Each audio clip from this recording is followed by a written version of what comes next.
We lost some tents, and we took down a lot of gear, and we'll assess more of the damage and put things back together as we can. The team does a walkthrough to assess the wreckage. Chad's tent's destroyed. Is it? It's broken. The poles snapped and everything on his. Gator takes charge of rebuilding base camp before the next winter storm rolls in. Grab a corner, and Josh, grab that corner over there. And just pull it back. We got to prepare for even worse than what we just went through, just in case. After more than a month in Greenland, the miners have yet to make a single dime in gold. So they've shifted their focus exclusively to rubies, knowing one large stone could make them all rich. But last night's storm is a heavy-handed reminder that winter will soon bury Greenland's treasure under ice for the next 9 months. The team reaches their lowest point yet. The next week or 10 days is going to get dangerous, just to survive out here, so. This whole camp is a mess. It's going to take a load of hard work, and we all really, every one of us has to step up. Yeah, we're dog tired, but we've got a little bit of time to come back together, and we got to just throw ourselves at it and just, you know, bite its neck.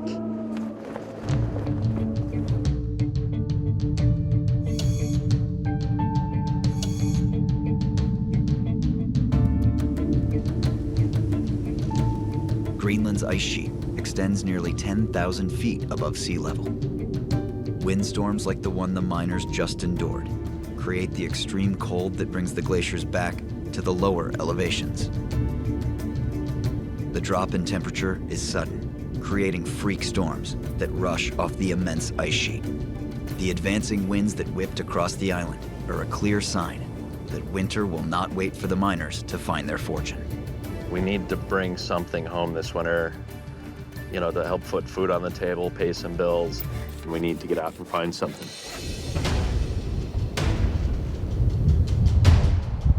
After a 2-day rebuild of base camp, the miners finally get back to business. Let's get going. Yeah, let's do it. Eric knows that his team's patience is running thin. After spending nearly 5 weeks hunting for gold and gems on Storo with nothing to show for it, he looks to the final accessible location on the island, an area called South Cirque. Here, glacial runoff has created a huge drainage pool where rubies could be waiting to be plucked from the mud. Getting out of camp and looking at a completely new area. It's going to be good. You got to really keep optimistic in this business. Eric leads the team to the area that holds their last hope on Storo. First, they must climb up a steep slope to get to the drainage pool. And now we're at the South Cirque, looking up into the top. This is awesome. You know, some people may be tempted not to come to an area like this just because nobody's looked at it. But for me, that's more of a reason to look at it. Maybe there's something here that somebody overlooked, and it's here because nobody sampled it before. He believes that rubies may be resting at the bottom of the basin. Let's keep going a little bit more. Right here? Nah, a little further. I've always known that it's going to be a fight out here to find what we're after, and it's going to be a fight right up into the end. I have to keep my mind in that mindset that we are going to find something. Look at that. Look at that. As they approach the basin, they quickly realize that this is no normal mud that they'll be dealing with. Be careful of sitting in one spot. It's a massive patch of quicksand. That spot, look right there, looks really bad. You guys go first, I'll follow you. It's like walking on the moon. The super saturated sand engulfs any weight that lands upon it and pulls it deeper. Oh, I'm sinking in. It's crazy. Oh my God. Oh, Run! you gotta keep moving, you gotta keep moving. Run, you bastard! Run! Run! It's all right, guys, I made it. He was panicking right there. I'm okay. But you hit the wrong patch, you could go down to your waist, and you'd be stuck. It's another unexpected hazard that you come across in Greenland.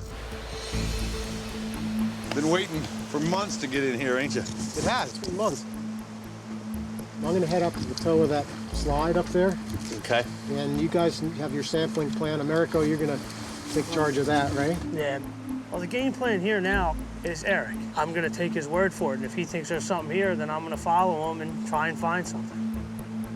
So guys, we're in a brand new spot. We've never been here before. I don't know if anybody's ever really sampled this. So we gotta have all eyes out for anything. But if I feel like I'm gonna lose out and I'm not gonna get what I want or what I think we deserve as a team, then I'm gonna speak my mind. Good luck. Thank you. To cover more ground, Eric splits off from the rest of the team to prospect a recent landslide. A lot of mica in this stuff. I know, it's just all over the place. Pain in the ass. While Chad, Americo, and Jack search the runoff pool. They're looking for traces of rubies or any other precious gems that may have settled here. Crystallized minerals are heavier than sand, and anything of value should show up in their pans.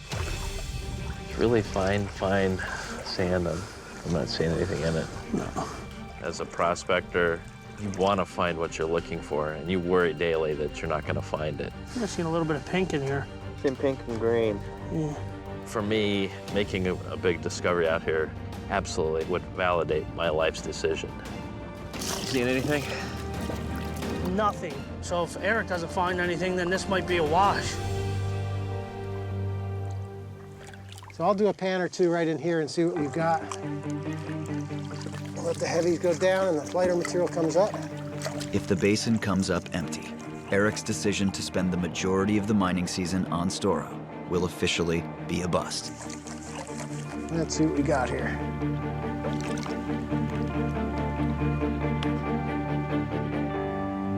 I don't see anything. I don't see anything of value. The hours were going by and we weren't covering any ground. Nope, it was just completely frustrating to me. Another curveball Greenland throws us. And at a certain point, I realized we're not gonna make it because Greenland still holds the cards. Greenland still controls us. We're at the mercy of Greenland, and Greenland will not be beat. After his final location on Storo came up empty, team leader Eric is now desperate to find new locations off the island that they can prospect in their last few days. So he returns to his maps. Since day one, Eric has had 2 distant locations in mind, but he was reluctant to spend the time and money on these risky ventures until all possible locations on Storo could be explored. Now, with nothing left to lose, he realizes they must go big or go home empty-handed.